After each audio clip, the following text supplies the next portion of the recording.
여러분, 오늘 소개해드릴 사연은 인생의 고비를 버티며 살아가고 있는 한 가장의 이야기예요. 주인공은 바로 김상현 씨 50대 초반의 평범한 아버지이자 이제는 작은 체인 떡볶이집을 운영하고 있는 사장님이랍니다. 몇 년 전까지 상현 씨는 중소기업의 관리직에서 일하며 남부럽지 않은 가정을 꾸리고 있었어요. 그런데 어느 날 회사의 구조조정이 찾아오고 상현 씨도 부서 통폐합으로 명예퇴직 대상이 된 겁니다. 상현 씨는 갑작스러운 퇴직 통보에 혼란스러웠지만 어쩌겠어요? 퇴직금이라도 받아든 덕에 당장은 생계에 큰 어려움이 없었죠. 하지만 시간이 지나면서 상현 씨는 느꼈어요. 이대로 주저앉을 수는 없다고요. 자존감도 점점 바닥을 치고 있었고 가족을 위해서라도 다시 일어나야 한다고 마음을 다잡았죠. 그렇게 고심 끝에 선택한 게 바로 이 떡볶이 체인점을 여는 일이었어요. 상현 씨와 그의 아내 미영 씨는 작은 체인점이긴 해도 손님들에게 사랑받는 떡볶이집을 만들기 위해 새벽부터 준비하고 밤늦게까지 일하며 정성을 다했죠. 처음엔 손님도 적고 매출도 저조했지만 조금씩 상현 씨네 떡볶이 맛을 알아보는 단골이 생기기 시작했어요. 특히 상현 씨만의 비법 양념이 들어간 매운 떡볶이는 날이 갈수록 소문이 나면서 매출도 점차 오르기 시작했죠. 상현 씨 가족은 비록 작은 가게였지만 그래도 이곳에서 희망을 찾기 시작했어요. 그런데 그 무렵 떡볶이 체인 본사의 이사인 최은주 씨가 갑자기 매장을 방문했어요. 최은주 씨는 40대 후반의 세련된 여성으로 떡볶이 체인 업계에서 이름을 날리며 그 지역 상권을 꽉 쥐고 있는 사람이라는데요. 날카로운 눈빛에 자신감 넘치는 표정, 매서운 말투가 어딘가 강렬한 인상을 남기는 사람이었답니다. 처음에는 단순히 점검을 위해 온 거라고 생각했던 상현 씨. 그는 미소를 지으며 정중하게 응대했어요. 안녕하세요, 이사님. 이렇게 먼 걸음 해주셔서 감사합니다. 간단히 드시고 가실 떡볶이라도 준비할까요? 그런데 최은주 씨는 미소도 지은 채로 고개만 살짝 끄덕이며 상현 씨를 평가하듯 훑어보더니 말했어요. 고맙네요. 그런데 저는 떡볶이보다 사장님이 궁금해졌어요. 여기 오기 전부터 다른 매장들에서 사장님 이야기를 들었거든요. 일도 참 열심히 하신다면서요? 상현 씨는 어색하게 웃으며 답했죠. 이제 막 시작한 가게라서요. 열심히 해야지 어떻게 버티겠어요? 그 말에 최은주 씨가 눈웃음을 지으며 살짝 몸을 앞으로 기울였어요. 은은한 향수 냄새가 퍼지면서 상현 씨가 의도치 않게 긴장하게 됐죠. 최은주 씨는 상현 씨와 한층 가까운 거리에서 조용히 말을 이어갔어요. 사장님 같은 분이니까 가능할 거예요. 사실 저는 사장님 같은 사람을 만나면 좀 더 가까워지고 싶어지거든요. 여러분, 그 말을 들은 상현 씨는 어땠을까요?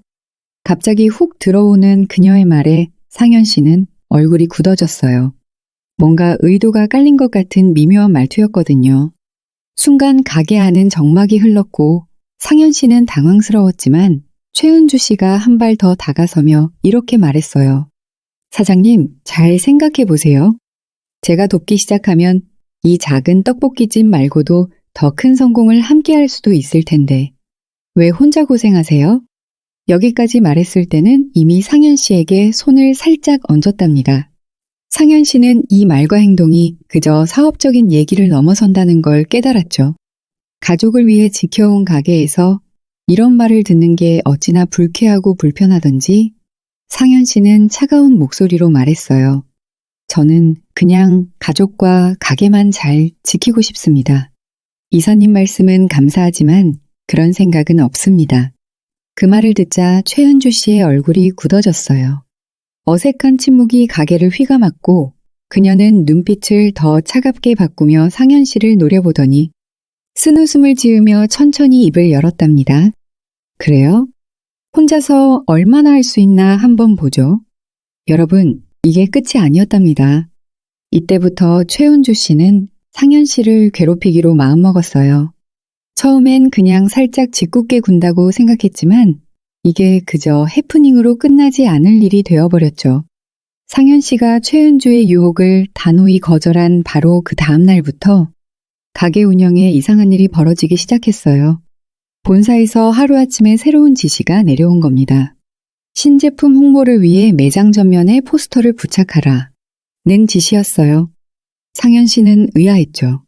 이 작은 매장에 원치 않는 제품 광고가 갑자기 붙는다면 단골 손님들이 혼란스러워할 게 뻔했거든요. 하지만 본사 방침이라니 어쩔 수 없이 지시를 따랐습니다. 며칠 뒤엔 재료 문제까지 발생했어요. 최은주가 이번엔 프리미엄 재료만 쓰라며 기존에 사용하던 떡과 소스를 본사에서 지정한 고가의 브랜드 제품으로 바꾸라는 요구를 내렸죠. 그 제품들은 상현 씨가 평소 쓰던 것보다 가격이 2배나 비쌌고 기본 재료만 바꾸더라도 매출 대비 수익이 절반 이하로 줄어들게 뻔했어요. 상현 씨는 어쩔 수 없이 본사에 전화를 걸어 사정을 설명하며 부담을 줄여달라고 요청했죠. 하지만 본사에선 냉담하게 대응했어요. 전화를 받는 사람은 다름 아닌 최은주였습니다.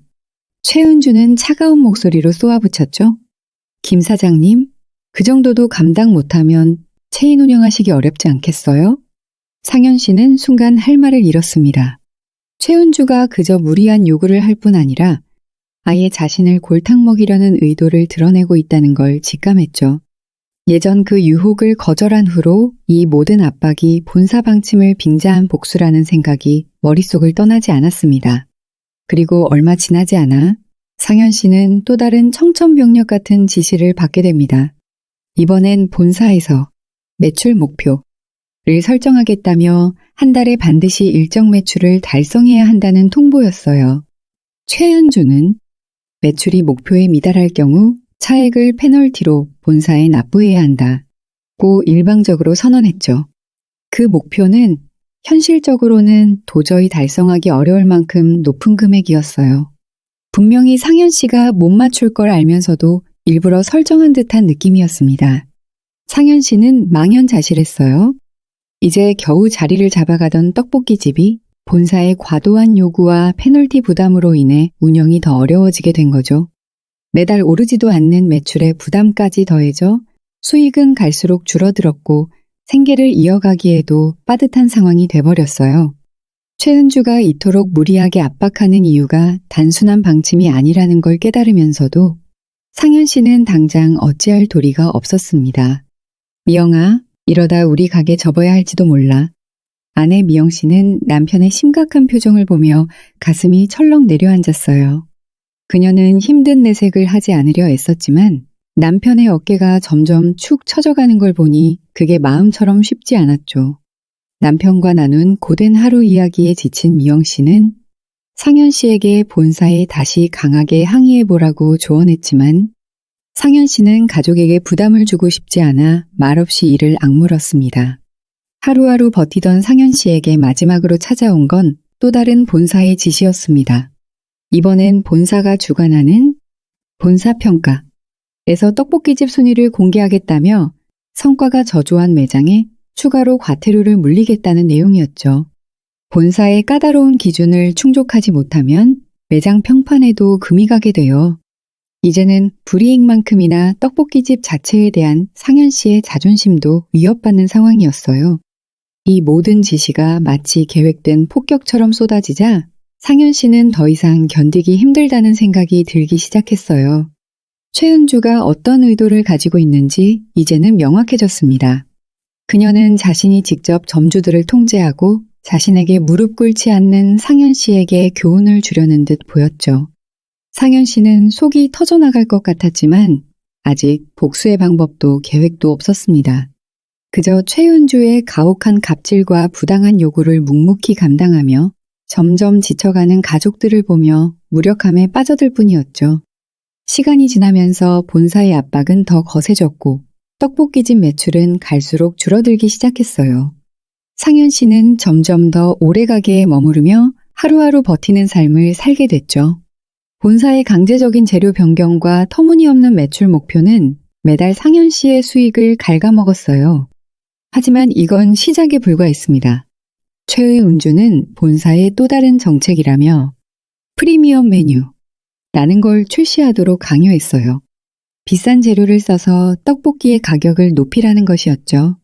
비싼 떡볶이와 어울리지 않는 가격 때문에 손님들의 발길이 뜸해졌고 오히려 이전 단골들도 하나둘 떨어져 나가게 됐습니다. 그나마 남아있던 수익마저 사라지는 상황에 이르자 상현 씨는 집에 돌아갈 때마다 깊은 한숨을 내쉬었어요. 집에서는 아내 미영 씨가 상현 씨를 마주할 때마다 한마디씩 건넸죠. 여보, 차라리 떡볶이집을 접고 다른 걸 해보는 건 어때요? 지금처럼 버티다가 우리 가족이 더 힘들어지기 전에. 하지만 미영 씨가 이 말을 하며 눈에 띄게 위축된 모습을 보이자 상현 씨는 복잡한 감정이 들었어요. 미영 씨는 이미 정신적 고통이 커져 매일 밤 잠을 제대로 못 이루는 날이 많았죠. 그래도 미영 씨는 남편의 고충을 이해하고 어떻게든 힘이 되고 싶어 했어요. 상현 씨는 그녀의 마음을 알기에 더더욱 괴로웠습니다. 그나마 밝던 아들 준호도 사정이 달라졌습니다. 부모님의 힘든 모습을 매일같이 지켜보던 준호는 학교에서도 점점 위축되기 시작했어요. 친구들이 너희 집 떡볶이집 이제 안 되는 거야? 라는 말을 건네면 준호는 어색하게 웃으며 응, 우리 가게 이제 곧 문 닫을 거야 하고 대답할 수밖에 없었죠. 하루는 학교에서 돌아온 준호가 방 안에서 혼자 울고 있는 모습을 본 미영 씨가 가슴이 철렁 내려앉았어요. 그녀가 다가가 이유를 물어보자 준호는 조용히 말했죠. 엄마, 난 괜찮아. 그냥 친구들이 자꾸 우리 집 가게 얘기해서 난 괜찮은데. 엄마와 아빠가 매일 힘겹게 일하는 걸 지켜보던 준호는 자신의 고민을 내색하지 않으려고 애써 괜찮은 척했지만 그 말에 미영 씨는 도저히 더 이상 참을 수 없었어요. 결국 밤이 되어 상현 씨와 조심스럽게 대화를 나눴습니다. 여보, 우리 준호가 괜찮지 않은 것 같아요. 친구들이 우리 가게 얘기할 때마다 조마조마해하고 자기 때문에 더 힘들어질까봐 말도 못 꺼내는 것 같아요. 미영 씨의 말에 상현 씨는 할 말을 잃고 고개를 숙였어요. 그동안 가족들이 얼마나 큰 고통을 견디고 있었는지 그 마음을 헤아리지 못한 자신이 너무 미웠죠. 매일같이 그를 괴롭히는 최은주의 압박과 한계를 넘어선 요구들로 상현 씨는 자신의 자존심과 희망이 무너지는 걸 느끼고 있었습니다. 이제는 떡볶이집을 다시 세울 방법도 이 문제를 끝낼 방법도 보이지 않았어요. 상현 씨는 내심이 이렇게 남아 자신이 최은주의 요구를 따르다 보면 압박이 풀릴 거라고 기대했지만 그 기대는 산산조각이 나버렸습니다. 최은주는 갈수록 더 터무니없는 조건을 붙이며 상현 씨를 옥죄어 왔어요.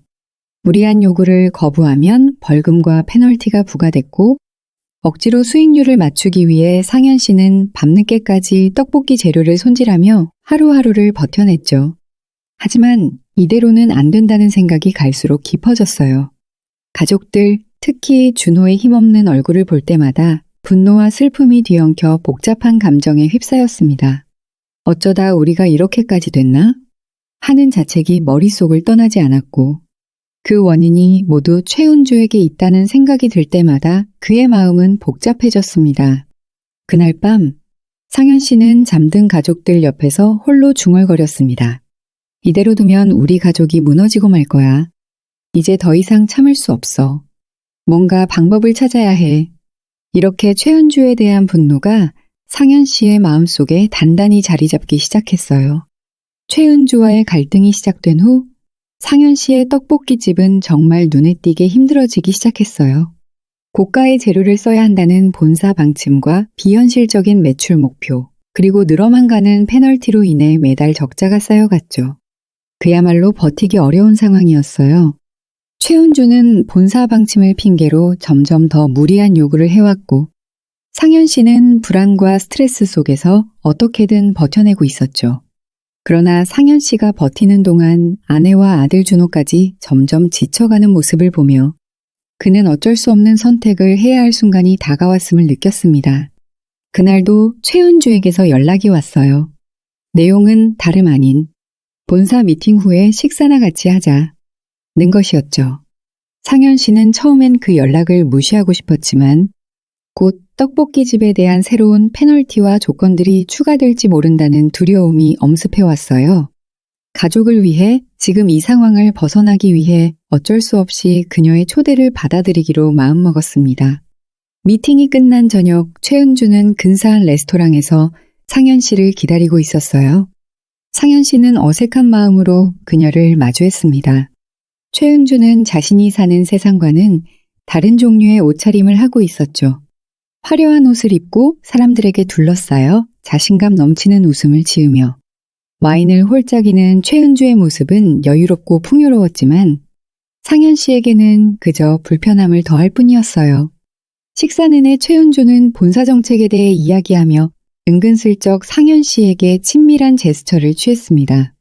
마치 두 사람의 관계가 단순한 업무를 넘어서야 한다는 듯한 뉘앙스를 풍겼죠.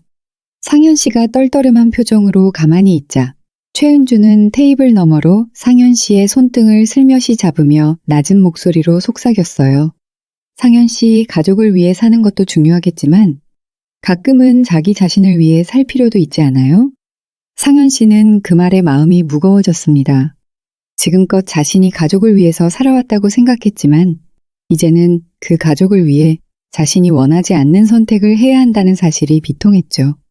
그러나 그녀가 본사에서 행사하는 막강한 영향력을 떠올리자 떡볶이집과 가족을 지키기 위해 지금은 참아야 한다는 생각에 이르렀습니다. 그렇게 생각해 주셔서 감사하네요. 상현 씨는 마지못해 말을 이었습니다. 그날 이후 최은주는 때때로 상현 씨를 불러내 함께 식사하고 본사 방침을 빌미로 가까운 관계인 척 요구하기 시작했어요. 그녀와 만날 때마다 상현 씨는 내면의 자존심이 조금씩 부서지는 느낌이었고 그의 마음속엔 참을 수 없는 불쾌감이 차올랐습니다. 하지만 가게 운영과 가족의 생계를 위해서라도 이 상황을 당장은 버텨내야 한다는 현실을 외면할 수 없었죠. 어느 날 최은주는 상현 씨와 단둘이 있는 자리에서 노골적으로 말했어요. 상현 씨, 우리 둘의 관계가 가까워진다면 본사 정책에 관해 좀 더 유리하게 해줄 수도 있을 텐데요. 다 알죠? 내가 얼마나 상현 씨 가게를 좋아하는지. 이 말에 상현 씨는 속이 메스꺼웠지만 최은주의 말대로라면 정말로 떡볶이집의 조건이 나아질지도 모른다는 기대가 떨치기 어려웠습니다. 이런 걸 원해서 시작한 게 아니었는데 그는 속으로 자책하며 최은주와 억지로 웃음 섞인 대화를 나누었습니다. 하지만 이 관계가 어디까지 이어질지 그리고 이 선택이 나중에 어떤 결과를 낳게 될지는 상현 씨 자신도 모른 채였습니다. 상현 씨는 최은주의 유혹을 울며 겨자 먹기로 받아들이며 억지 관계를 이어가고 있었어요. 가게가 조금씩 숨통이 트이면서 매출 목표나 페널티 부담이 줄어드는 걸 느끼면서 상현 씨는 비록 마음은 불편했지만 최은주와의 관계를 참고 유지하기로 했죠. 상현 씨의 떡볶이집은 서서히 정상 궤도에 오르는 듯 보였지만 그 대가로 상현 씨의 마음속에는 자존감과 자괴감이 끊임없이 엉켜갔습니다. 그런데 어느 날 모든 걸 뒤집을 만한 사건이 일어났습니다. 최은주와 주말 저녁 모임을 마치고 돌아오던 길이었죠. 상현 씨는 우연히 최은주가 한 레스토랑으로 들어가는 모습을 보게 되었어요. 이상한 기분이 들었지만 그는 아무렇지 않은 척 지나치려 했죠. 그러나 궁금증을 참을 수 없었던 상현 씨는 가게를 나오려던 참에 최은주가 다른 남자와 함께 식사하는 모습을 목격하게 됩니다. 남자는 수트 차림에 당당한 체격을 갖춘 50대 중반의 중후한 인물이었죠. 그 남자의 옆에 앉아 환하게 웃고 있는 최은주를 보니 상현 씨는 가슴 한구석이 싸늘해졌어요. 그는 최은주에게서 오래된 인연이야 라는 말을 들은 적도 없었고 그 남자와의 친밀해 보이는 분위기는 보통의 관계를 넘어서 보였습니다. 의심을 품고 있던 상현 씨는 결국 레스토랑 근처에서 두 사람을 지켜보기로 했죠. 그리고 잠시 후 두 사람이 다정하게 서로의 손을 잡고 밖으로 나오는 장면을 보게 됐습니다. 그 모습에서 상현 씨는 마치 뒤통수를 얻어맞은 것 같은 충격을 받았어요. 최은주가 자신을 내내 이용해왔다는 생각이 스쳤고 그간 최은주를 위해 희생한 자신이 너무나 허무하게 느껴졌습니다. 그의 얼굴이 점점 굳어졌어요. 상현 씨는 그 남자가 누구인지 알아보기로 결심하고 정보를 알아보기 시작했어요. 얼마 지나지 않아 그 남자가 누구인지 알게 되었는데 그는 바로 장민석이라는 지역 유지로 상권과 정치에 막강한 영향력을 행사하는 인물이었죠.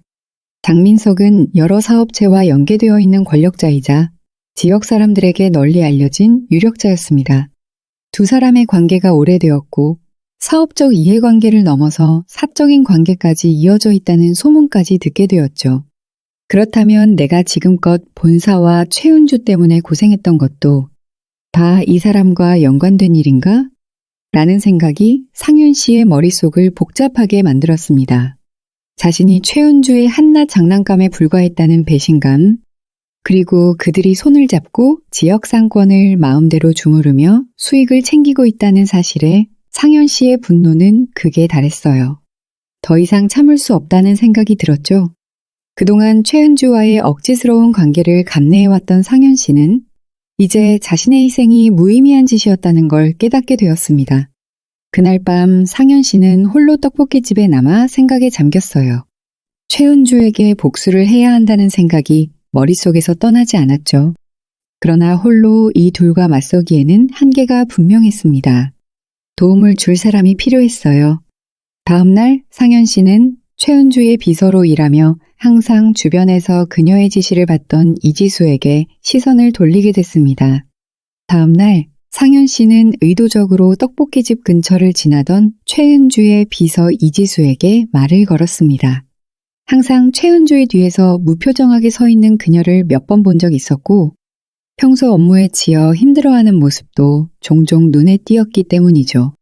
상현 씨는 최은주와 가깝지만 그녀의 곁에서 모든 걸 지켜보며 고통받았을 이지수라면 자신처럼 최은주에게 분노를 품고 있을 거라는 생각이 들었습니다.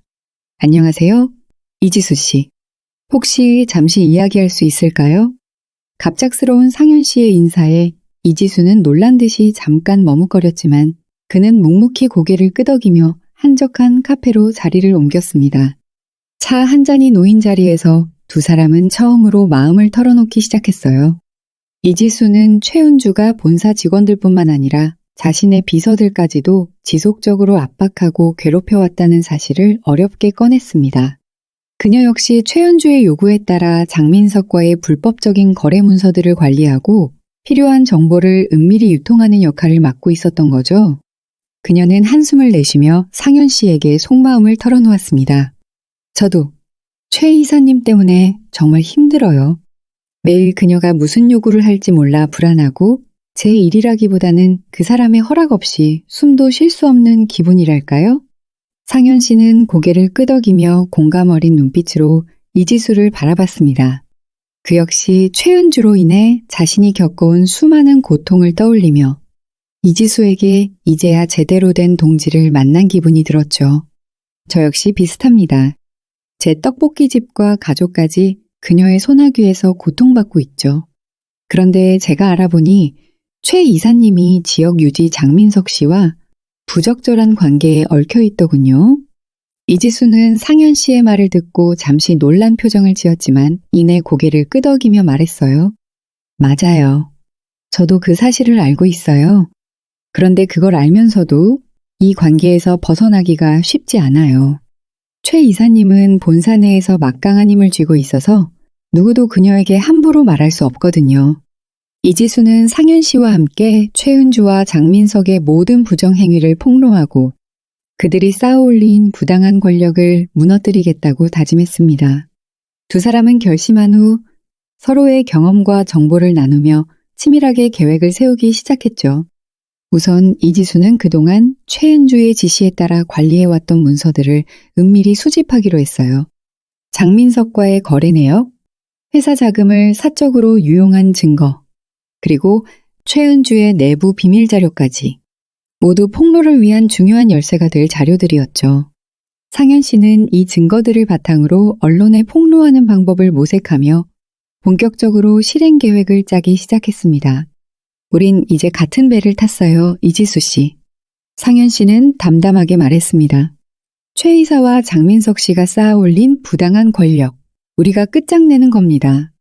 이지수는 상현 씨의 말에 힘을 얻은 듯 결연한 표정으로 고개를 끄덕였습니다. 이제 이들의 목표는 분명했습니다.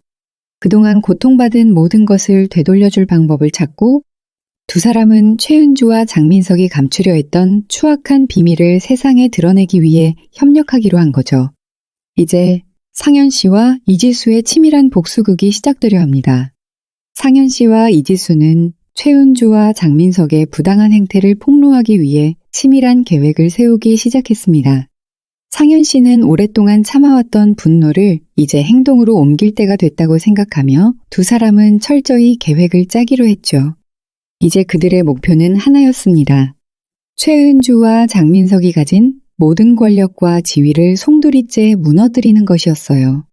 이지수는 먼저 최은주의 비서로 일하면서 얻은 내부 정보를 기반으로 주요 자료들을 하나씩 수집해 나갔습니다. 장민석과의 불법 거래 내역, 본사에서 횡령한 자금 흐름, 그리고 최은주가 회사 규정을 어기고 장민석에게 유리한 조건을 부여한 계약서까지. 이지수는 최은주와 가까웠기에 알 수 있었던 비밀들을 하나씩 모았죠. 그러던 중 이지수는 회사의 계좌에서 최은주가 일부 금액을 장민석의 다른 사업체로 빼돌린 흔적까지 발견하게 됩니다. 두 사람은 이 정보가 그들의 치명적인 약점이 될 거라는 확신을 가지게 됐어요. 이제 모든 준비는 다 된 것 같아요. 상현 씨. 이지수가 상현 씨에게 조심스럽게 말했죠. 이 증거들을 바탕으로 언론사에 제보하면 그들이 숨기고 있던 모든 비리가 드러나게 될 거예요. 상현 씨도 진지하게 고개를 끄덕였어요. 그는 더 이상 두려워하지 않았습니다. 오히려 이 복수를 통해 자신이 잃어버린 자존심을 회복하고 가족에게 자랑스러운 모습으로 돌아갈 수 있으리라는 희망에 가슴이 벅찼죠. 이제 남은 건 계획을 실행하는 일뿐이었습니다. 두 사람은 우선 작은 지역 언론사에 익명으로 제보하기로 했어요. 언론사에 신뢰를 줄 수 있도록 증거자료의 일부를 제공하고 확실한 폭로를 위해 추가로 필요한 자료들은 시간차를 두고 공개하는 방식이었죠. 이지수는 언론사의 기자와 몇 차례 비밀리에 접촉하면서 최은주와 장민석의 부정부패와 부적절한 관계가 어떻게 지역 상권을 장악해왔는지 상세하게 설명했습니다. 복수의 계획이 순조롭게 진행되는 가운데 최은주는 점점 불안감을 느끼기 시작했어요. 상현 씨의 떡볶이집 매출이 예전보다 안정세를 보이고 이지수가 미묘하게 자신의 지시를 따르지 않기 시작한 걸 눈치챈 최은주는 뭔가 이상하다는 생각이 들었죠. 하지만 그들은 이미 깊이 계획된 함정에 빠진 상태였어요. 며칠 뒤 드디어 지역 언론사에 최은주와 장민석의 불법 거래와 횡령에 대한 첫 보도가 나왔습니다. 기사에는 구체적인 금전 거래 내역과 증거 자료가 첨부되어 있었고 기자는 이 정보를 토대로 최은주가 그동안 어떤 방식으로 점주들을 압박해왔는지 낱낱이 폭로했죠. 지역사회는 큰 충격에 휩싸였고 본사에서도 최은주의 비리 의혹을 무시할 수 없게 됐습니다. 이제 복수의 불꽃이 피어오르기 시작했어요. 최은주와 장민석은 오랜 시간 쌓아온 권력과 명예가 무너지기 시작하는 걸 느끼며 두려움에 떨기 시작했죠. 상현 씨와 이지수는 이제 최은주의 몰락을 끝까지 지켜보기로 결심했습니다. 드디어 최은주와 장민석의 비리가 담긴 기사가 언론에 공개됐습니다. 기사에는 두 사람이 장기적으로 얽힌 부정거래와 권력 남용, 그리고 사적 관계로 얻게 된 이득들이 구체적으로 적혀 있었죠. 언론은 최은주가 지역 내 중소업체들을 강제로 밀어내고 본사의 권력을 남용해 장민석과의 거래를 위해 본사 자금을 횡령한 정황을 하나하나 폭로했습니다. 심지어 기사에는 익명의 증언도 실려 있었어요. 최은주는 자신과 가까운 사람들에게만 혜택을 몰아주었으며 본사와 점주들의 권리를 수시로 침해해왔다. 는 내용이었죠. 지역사회는 이 충격적인 폭로에 발칵 뒤집혔습니다. 최은주와 장민석은 이제까지 지역 경제와 상권을 위해 힘쓰던 인물로 평가받고 있었기에 그들이 불법적 관계로 부정거래를 일삼아왔다는 사실에 사람들은 분노를 터뜨렸습니다. 지역 주민들은 이 소식에 빠르게 반응하며 최은주와 장민석에 대한 반감을 드러냈고 그들이 관련된 사업체와 거래처들 역시 빠르게 등을 돌리기 시작했죠. 본사에서도 즉각적으로 조사가 시작되었습니다. 이제까지 상현 씨를 비롯한 수많은 점주들이 최은주에게 당했던 갑질과 부당한 처우에 대해 하나둘씩 폭로하기 시작했어요. 점주들은 최은주의 지나친 매출 압박과 비현실적인 매출 목표 설정이 실질적인 고통을 안겼다며 목소리를 높였죠. 이들은 최은주의 전횡을 참아왔던 상현 씨를 포함한 다른 점주들이 용기를 내어 본사에 탄원서를 제출하기 시작했고, 이는 본사 내부에서도 큰 파문을 일으켰습니다. 최은주는 한순간에 모든 것을 잃어가는 기분이었어요. 본사에서는 그녀를 직무에서 해임하는 결정이 내려졌고, 지역사회의 비난이 쏟아지는 가운데 그녀는 더 이상 본사의 보호도 받지 못하게 됐습니다. 그녀가 점주들을 괴롭히고 본사 자금을 남용해온 사실이 드러나면서 본사 내에서도 최은주에 대한 책임을 묻는 목소리가 커졌죠. 급기야 최은주는 언론의 집중 취재를 피하지 못한 채 스스로 모든 책임을 떠안아야 하는 상황에 내몰리게 되었습니다. 그와 동시에 장민석 역시 정치적 입지와 지역 유력자로서의 신뢰를 송두리째 잃게 되었어요. 그의 사업체들에 대한 불법 자금 거래 의혹이 수사로 이어지며 장민석은 정치권과 상권에서 모두 외면받기 시작했습니다. 장민석은 자신의 영향력을 통해 위기를 모면해 보려 했지만 이미 그의 손을 떠난 상황이었어요. 한편 상현 씨와 이지수는 그들의 몰락을 조용히 지켜보며 복수의 성공을 실감했습니다. 상현 씨는 떡볶이집에서 일어났던 모든 고통과 무너져가던 가족을 위해 참아왔던 시간이 떠올라 눈시울이 뜨거워졌지만 드디어 모든 것이 해결된 순간이라는 사실에 가슴 한편이 시원해졌죠. 이지수도 자신을 끊임없이 괴롭히며 좌지우지했던 최은주가 무너진 모습을 보며 조용히 눈물을 훔쳤습니다. 두 사람은 서로에게 고마움을 전하며 서로가 없었더라면 불가능했을 이 복수의 여정에 대해 감사의 인사를 나누었어요. 최은주와 장민석이 쌓아 올린 권력과 오만함은 이제 산산조각이 나버렸고 상현 씨와 이지수의 인내와 용기는 드디어 결실을 맺게 된 거죠. 모든 것이 마무리되었다는 안도감과 함께 두 사람은 각자 새로운 삶을 향해 발걸음을 내디딜 준비를 했습니다. 최은주와 장민석의 비리가 세상에 드러나고 두 사람은 결국 모든 사회적 지위를 잃은 채 몰락했습니다. 상현 씨와 그의 가족은 이제 최은주의 갑질과 압박에서 완전히 벗어나 평온한 일상을 되찾을 수 있게 되었어요. 떡볶이집을 다시 정상적으로 운영할 수 있게 된 상현 씨는 새로운 마음가짐으로 가게를 재정비하기로 결심했습니다. 그는 본사와의 계약을 종료하고 독립적인 떡볶이집으로 가게를 운영하기로 했어요. 오랜 시간 동안 본사의 지시와 규제 속에서 얽매여 왔지만 이제는 자신만의 방식으로 떡볶이집을 꾸려나갈 수 있다는 생각에 마음이 한결 가벼워졌습니다. 가게 이름을 새로 달고 상현 씨는 오랜 단골 손님들에게 그동안 받은 사랑에 감사 인사를 전했습니다. 손님들은 다시 예전처럼 친근하게 웃으며 떡볶이를 주문했고 상현 씨는 그 모습이 그저 감사하기만 했어요. 무엇보다 그는 가족의 든든한 지지를 얻으며 가게를 운영할 수 있다는 사실에 큰 힘을 얻었습니다. 아내 미영 씨도 점차 밝아지기 시작했어요. 이제는 더 이상 가게 운영으로 인한 불안과 걱정 없이 상현 씨의 곁에서 함께 가게를 꾸려나갈 수 있게 된 거죠. 아들 준호 역시 부모님의 안정된 모습을 보며 자연스럽게 자신감을 되찾았고 가게 일도 도우며 가족의 행복을 지켜나가겠다고 다짐했습니다. 며칠 후 상현 씨는 이지수와 조용히 만났어요. 이지수는 최은주와의 악연이 끝난 후 본사 일을 그만두고 다른 곳에서 새로운 출발을 하기로 결심했다고 말했습니다. 상현 씨와의 복수를 통해 자신도 오랜 상처와 고통에서 벗어날 수 있었다며 상현 씨에게 깊은 감사의 인사를 전했어요. 상현 씨, 저도 이제 저만의 길을 찾으려고 해요. 그동안 함께 해주셔서 정말 감사했습니다. 이지수 씨, 저야말로 감사하죠. 당신 덕분에 우리 가족이 다시 일어설 수 있었습니다. 앞으로 이지수 씨의 앞날에 좋은 일만 가득하기를 바랍니다. 두 사람은 진심 어린 작별 인사를 나누고 서로의 길로 돌아섰습니다. 이제 각자의 삶을 시작하기로 한 거죠.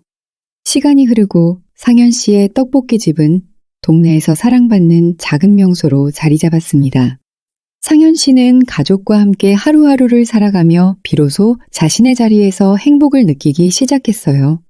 상현 씨의 가족은 더 이상 과거의 고통에 얽매이지 않고 서로를 지지하고 응원하며 진정한 평안을 찾게 되었죠. 그렇게 상현 씨의 인내와 용기 덕분에 모든 갈등이 마무리되었습니다.